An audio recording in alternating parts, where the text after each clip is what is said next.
Baiklah, Assalamualaikum warahmatullahi wabarakatuh. Oke, hari ini kita akan menentukan nilai limit fungsi rasional, yang mana kompetensi dasar yang harus kita capai dalam bab ini masih sama ya. Bisa kalian perhatikan kompetensi dasarnya. Oke. Sedangkan tujuan pembelajaran yang harus kita capai pada hari ini, yang pertama kalian harus bisa menjelaskan limit fungsi rasional, kemudian menentukan nilai limit fungsi rasional, dan menyelesaikan masalah yang berkaitan dengan limit fungsi rasional. Oke, kita akan bahas sedikit pembelajaran kita pada minggu lalu. Nah, tentukan nilai dari limit x kuadrat ditambah 2x ditambah 4 untuk nilai x-nya mendekati 1. Oke, untuk nilai x-nya mendekati 1. Nih. Nah, ingat konsep awal limit adalah substitusi.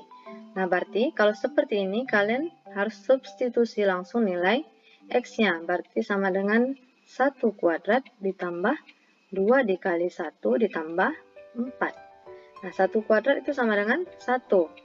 Ditambah 2 kali 1 adalah 2 ditambah 4. Berarti 7. Oke? Masih ingat ya? Nah, selanjutnya, dalam menentukan limit ada aturannya. Nah, kalau dia bentuknya adalah bentuk pecahan, langkah awalnya masih sama, kalian substitusi terlebih dahulu nilai x-nya. Nah, apa gunanya substitusi ini? Kita harus melihat terlebih dahulu bagaimana bentuk atau hasil dari substitusi ini. Apakah bisa kita terima secara langsung atau harus kita faktorkan atau kita rasionalkan. Nah, berarti langkah awalnya adalah substitusi nilai x. Nah, jika kalian peroleh nanti nilainya 0 per tak 0. Nah, misalnya 0 per tak 0 itu adalah 0 per 2, atau 0 per 3, 0 per 5. Nah, itu kan hasilnya 0. Nah, ini masih diperbolehkan. Berarti, sampai di sini saja kalian bekerja, diperbolehkan. Nah, kemudian, kalau kalian peroleh dia tidak 0 per 0. Nah, misalnya 6 per 0, atau 7 per 0. Hasilnya kan tidak hingga, atau tak hingga. Itu masih diperbolehkan juga. Tapi, kalau yang kalian peroleh itu hasilnya adalah 0 per 0, nah ini harus kita hindari. Nah, bagaimana cara menghindarinya? Itu dia dengan menggunakan pemfaktoran dan merasionalkan atau mengalih dengan bentuk sekawan. Oke, nah kita lanjut, tengok contoh soalnya. Tentukan nilai limit x kuadrat dikurang x per x dikurang 1 untuk nilai x-nya mendekati 1. Nah, tetap langkah awalnya kita harus tes limit. Nah, tes limit ini kita lakukan itu dengan cara substitusi. Berarti kita ganti nilai x-nya semua dengan 1. Berarti 1 kuadrat dikurang 1 per 1 dikurang 1. 1 dikurang 1 itu berapa? 0 kan? Per 0. Nah, ingat, ini 0 per 0. Dari yang dipaparkan tadi, 0 per 0 itu tidak diperbolehkan atau harus kita hindari. Maka kita lakukan pemfaktoran. Ingat, kalau seperti ini kita faktorkan. Tapi kalau nanti ada dia mengandung akar, baru kita rasionalkan. Nanti akan kita bahas ya. Oke, berarti ini kita faktorkan.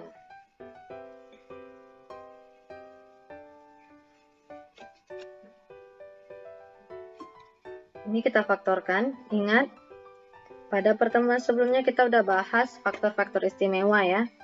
Berarti ini x kuadrat dikurang 1. 1 ini kan 1 kuadrat. Berarti x kurang 1, x tambah 1 kan faktornya, per x kurang 1. Oke, di sini seharusnya ada limit ya. Limit x mendekati 1. Oke. Nah, kalian perhatikan ini. Penyebut dan pembilangnya sama-sama terdapat x kurang 1 kan. Berarti ini bisa kita coret. Berarti tinggal limit x tambah 1 untuk nilai x-nya mendekati 1. Nah, sampai di sini berarti kita substitusi saja langsung.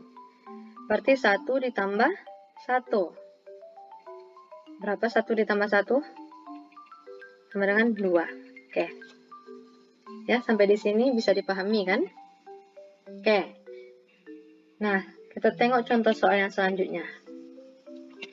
Nah, tentukan limit dari x kuadrat dikurang 5x ditambah 6 per x kuadrat ditambah 2x dikurang 8.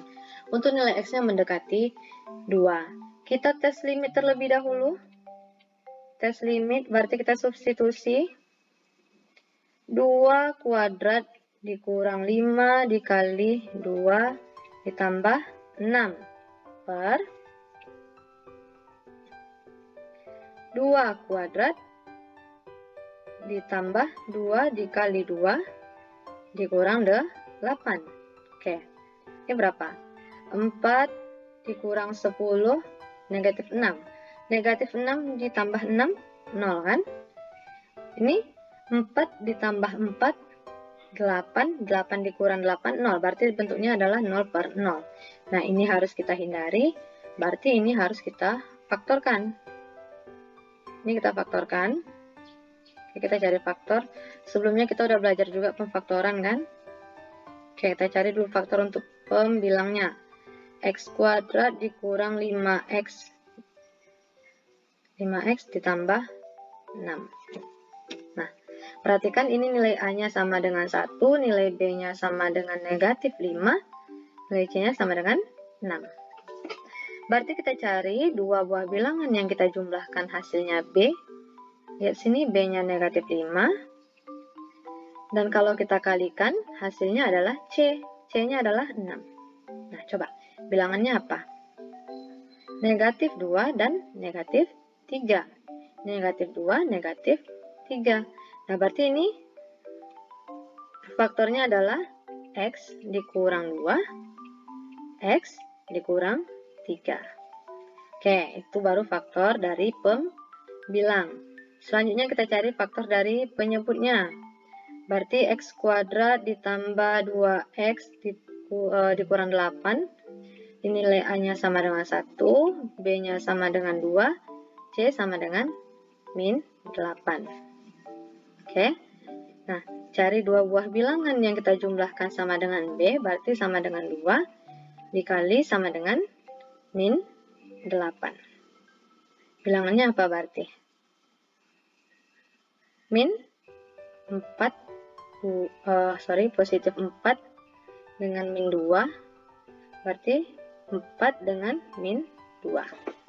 Oke, berarti faktor dari X kuadrat ditambah 2X kurang 8 itu adalah X tambah 4 kali X kurang 2. Oke. Nah, selanjutnya kita selesaikan nih.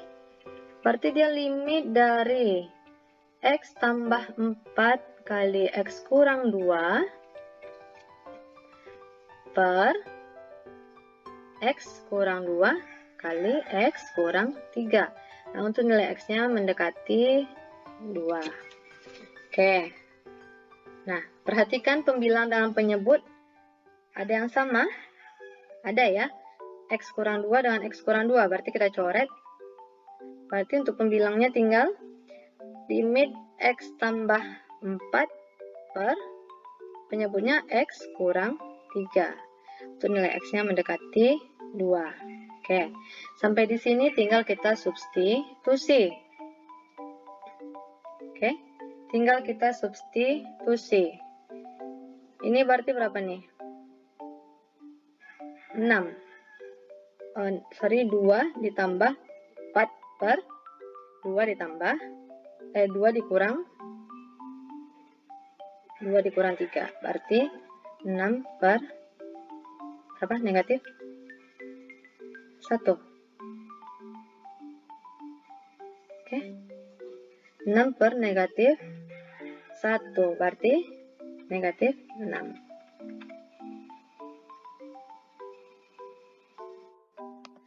Selanjutnya, tentukan nilai limit dari 3 dikurang akar 4X ditambah 1 per X dikurang 2. Untuk nilai X-nya mendekati 2. Oke, untuk nilai X-nya mendekati 2. Langkah awalnya sama, kita tes limit terlebih dahulu. kita tes limit, berarti kita substitusikan 3 dikurang akar 4 dikali 2 ditambah 1 per 2 dikurang 2. Oke, berarti 3 dikurang akar 9 per 0. Nah, akar 9 berapa? Akar 9 3 kan, berarti 3 dikurang 3, 0. Berarti 0 per 0. Nah, kalau bentuknya 0 per 0 berarti tidak diperbolehkan. Makanya kita harus faktorkan atau kita harus rasionalkan. Nah, karena di sini dia mengandung akar, berarti kita rasionalkan. Berarti kita kali dia dengan bentuk sekawannya.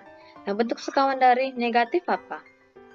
Positif kan? Berarti kita kali dengan 3 ditambah akar 4x ditambah 1 per x per 3 ditambah akar 4x ditambah 1. Nah, sampai di sini berarti kalian selesaikan operasinya. Berarti dia limit dari 3 dikurang akar 4x tambah 1 dikali dengan 3 ditambah akar 4x ditambah 1 per, nah, x dikurang 2 dikali dengan 3 ditambah akar 4x ditambah 1 untuk x-nya mendekati 2. Oke, nah ini adalah bentuk faktor dari faktor istimewa kan yang telah kita bahas sebelumnya. Berarti itu apa? Limit dari 3 kuadrat dikurang dengan akar 4x tambah 1 dikuadratkan per x kurang 2, 3 ditambah akar 4x tambah 1 ya untuk nilai x yang mendekati 2.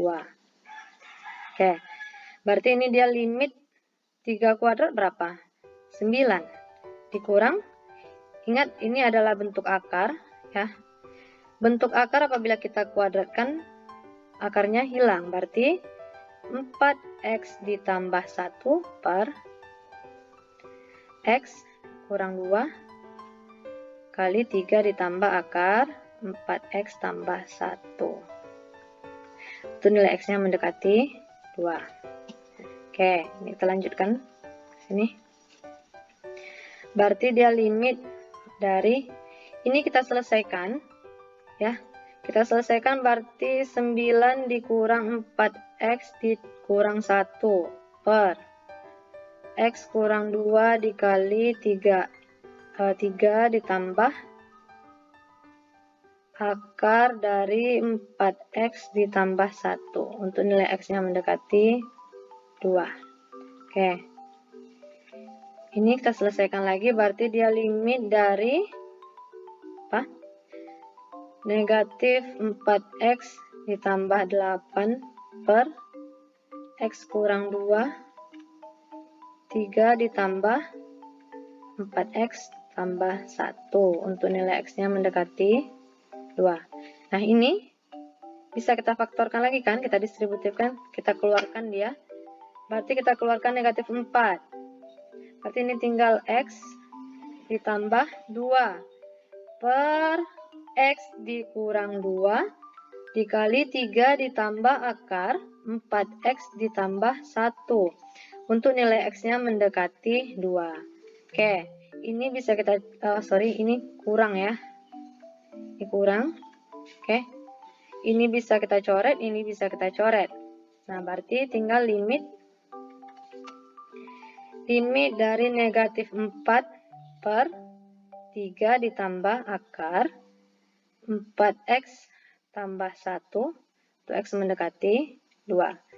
Nah, sampai di sini tinggal kita substitusi. Berarti negatif 4 per 3 ditambah akar 4 kali 2 ditambah 4 dikali 2 ditambah 1. Oke, ini sama dengan negatif 4 per 3 ditambah 3, berarti negatif 4 per 6. Oke, sampai di sini bisa dipahami kan? Nah, oke, untuk melihat pemahaman kalian. Silahkan dikerjakan latihan ini, ya. Ada 6 soal untuk cara pemfaktoran dan 5 soal untuk merasionalkan. Oke, nah silahkan dikerjakan di buku latihan. Dan selanjutnya, untuk pertemuan selanjutnya, silahkan pelajari bagaimana cara menentukan nilai limit pada fungsi polinomial. Oke, sekian. Assalamualaikum warahmatullahi wabarakatuh.